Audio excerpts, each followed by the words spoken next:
Chers amis, bonjour. Parashat Balak, une paracha qui est extraordinaire parce que c'est un vrai poème. Ce que Bilam, qui était le prophète des nations, à l'égal de Moshe, qui était le prophète d'Israël, aurait souhaité plutôt maudire le peuple d'Israël, il a finalement donné toutes les brachot que l'on peut voir jusqu'à aujourd'hui. Et effectivement, on comprend derrière comme quoi personne ne peut rien faire, c'est que Akadosh Baruch Hu décide lorsque la chose doit être faite. En tous les cas, dans le chapitre 24, le pasuk He, le verset He 5. Là-bas, c'est écrit Ma tovolecha Yaakov, comme elles sont belles tes tentes Yaakov, Mishkonotecha Israël, et là où tu résides, Israël. Rashi il dit là-dessus que combien elles sont belles tes tentes au nom de Yaakov, c'est lorsque le Beth Amikdash était, c'est-à-dire le temple était construit. Et lorsque le verset continue, il dit, Mishkonotecha, là où tu résides, et cette fois-ci au nom d'Israël, là, c'est, il dit Rashi, au nom, c'est après la destruction du temple. Alors, le Sifte Tzadik pose la question suivante, le Sifte Tzadik, c'est Rabbi Menachem Eleazar Yutzman, c'était un admour qui est né en 1848 et qui est mort en 1920. D'ailleurs, sa mère était la fille de celui qui allait commencer la chassidut de Gour. En tous les cas, il pose la question suivante. Il dit, en principe, on aurait dû dire l'inverse. Pourquoi ? Parce que lorsque l'on parle d'Israël en général, c'est en un bon présage. C'est-à-dire que Israël est toujours lié à de bonnes choses, à la délivrance, etc. Tandis que Yaakov, lui, il y est plutôt à la galoute, à l'exil, aux difficultés. Il pose la question souvent, il dit, pourquoi il est écrit Ma tovolecha Yaakov, comme elles sont mettées d'après Rachid à l'époque du Beth Amikdash, au nom de Yaakov, ce qui aurait dû être au nom de Israël, et Mishkonotecha Israël, était là où tu résides, au nom de cette fois d'Israël, c'est-à-dire d'après Rachid, lorsque le Beth Amikdash était détruit, qui aurait dû être donc au nom de Yaakov, c'est-à-dire au moment de l'exil. Et il répond quelque chose d'extraordinaire qui est très important pour nous. Il nous dit la chose suivante. Il dit, c'est vrai, aujourd'hui, nous dit le Rav, on est à un degré, à un niveau beaucoup plus grand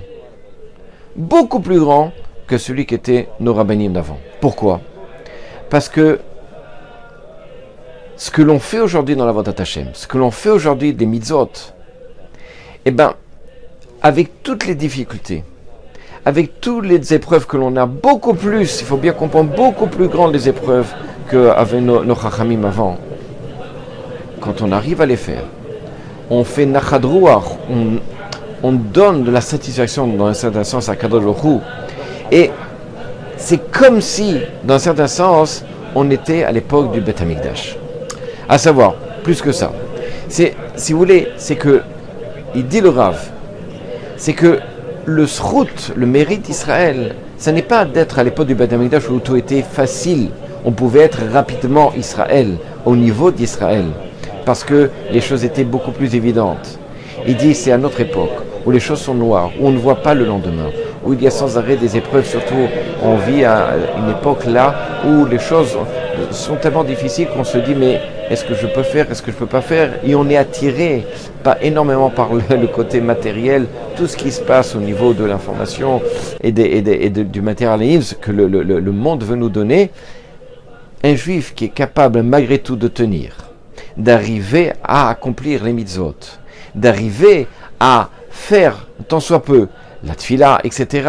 Alors c'est un niveau aussi grand que lorsqu'il y avait les juifs à l'époque du Beth Amikdash. C'est pour ça que Rashi dit, à notre époque, c'est-à-dire lorsque le temple a été détruit, c'est l'exil, et on est appelé Israël, parce qu'on est à un degré beaucoup plus grand, parce qu'il faut faire des efforts. Alors qu'à l'époque, où il y avait le Beth Amikdash, on était appelé Yaakov, dans le sens que les efforts étaient moins évidents. Je vous raconte une petite histoire. Il y avait comme ça un des chassidim, des élèves du Baal Shem Tov, un des grands chassidim du Baal Shem Tov. Il avait comme exigence, une des exigences qu'il avait, c'est de ne jamais dormir dans la soukha tout seul. Le problème, c'est qu'un soir, il se retrouve, il n'y avait personne avec lui avec qui dormir. Il ne savait pas comment accomplir la mitzvah parce qu'il y avait son vœu qui l'empêchait de faire cette mitzvah-là. Donc il est allé, et puis voilà que, au milieu de la nuit évidemment, voilà qu'il y a un chassid qui passe dans la rue. Et il interpelle et dit, Rabbi, venez dormir avec moi, venez accomplir avec moi la mitzvah dans ce cas. Le chassid, là, le jeune, il dit, Rabbi, moi avec plaisir d'être avec vous, mais à une condition. Oui, c'est quoi? Eh bien, à condition que, pas simplement dans la soukha, je vais résider avec vous, mais même dans le monde futur, je veux résider avec vous, à côté de vous. Là, le Rav, il dit, là, je ne peux pas te promettre. Alors, le chassid, il dit, c'est à prendre ou à laisser. Voilà. Ou, je passe la nuit, il n'y a pas de problème dans la soukha avec vous, et vous me donnez cette promesse-là, vous me dites que oui, et alors je viens, ou sinon, je n'accepterai pas et je continue mon chemin. Voyant qu'il n'avait pas le choix, il était très tard et qu'il n'y avait personne dehors, finalement il lui dit, bon d'accord, tu as ce que tu voulais. Et donc il lui dit, c'est vrai, ok, c'est vrai. Et voici que donc il passe le lendemain, donc le lendemain matin, voilà si que le chassid est malade, il est dans un état catastrophique, on l'apporte d'urgence à l'hôpital, et la famille essaie de faire des tfilotes, etc. Voyant que ça ne marche pas, ils vont voir le Rav. Le Rav leur dit, qu'est-ce qui se passe? Il dit, voilà, il est venu, il est retourné à la maison, etc. Et voici qu'il est tombé, inconscient, et là, il est à l'hôpital, et on a peur pour sa vie. Très bien, alors, il n'y a pas de problème, je lui souhaite réfoua chez les mains, un bon rétablissement, et Bezrat Hashem, il n'y aura pas de problème. Mais malgré tout, le Rav, il va le voir à l'hôpital. Et il lui dit, regarde, tu sais le problème, ce qui s'est passé, c'est que ta promesse, enfin la promesse que je t'ai faite, elle ne peut pas tenir. Donc moi je te promets maintenant 3 choses, et tu laisses cette promesse-là. Tu abandonnes celle-ci, à toi de voir. Soit tu acceptes cette promesse et bon, tu vas être malade, bon après peut-être ça va aller mieux, je ne sais pas. Soit la promesse elle s'en va, je te fais 3 autres promesses et tu verras que les choses vont beaucoup mieux aller. Premièrement, c'est que tu sois riche. Deuxièmement, c'est que tu aies une longévité. Et troisièmement, c'est que Bezrat Hashem, tu verras tes enfants devenir des sages, etc., etc. Bon, après réflexion, le malade, il accepte et évidemment, il se réveille de sa maladie. L'un des rabbanim un des grands de notre époque, qui d'ailleurs a rencontré cette histoire, il a dit à ses chassidim, qu'est-ce que vous avez fait? Est-ce qu'il a bien fait? Est-ce qu'il a bien fait de ne pas accepter cette promesse? Et évidemment, tous les chassidim ont dit non, il aurait dû continuer et garder cette promesse d'être à côté du Rav, mais il n'y a pas plus grand. Alors le Rav lui dit, vous avez rien compris, c'est pas vrai.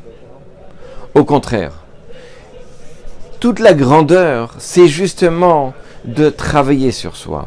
C'est justement chaque instant que l'on a dans ce monde-ci, chaque effort que l'on fait, chaque sueur que l'on fait pour faire des mitzvot, pour faire quoi que ce soit vis-à-vis de la Kadosh Baruch Hu, on arrive à se sanctifier, à arriver à un niveau encore plus grand. Et on peut être même à côté d'Avraham Avinu.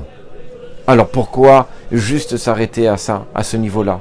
Non, chaque instant que l'on passe, et c'est ce que nous veut nous dire le Rav, chaque instant que l'on passe sur cette terre, chaque instant aujourd'hui et surtout à notre époque, comment c'est tellement difficile d'accomplir chaque mitzvah, chaque fois que vous allez accomplir une mitzvah, vous allez faire une fila, vous allez dire non, je ne veux pas faire ça parce que c'est interdit, vous ne savez pas dans le ciel quelle résonance et quelle clameur ça fait et combien vous, Baruch Hashem, vous êtes en train de sanctifier non seulement vous-même, mais aussi tout le peuple Israël. À bientôt, Shabbat Shalom.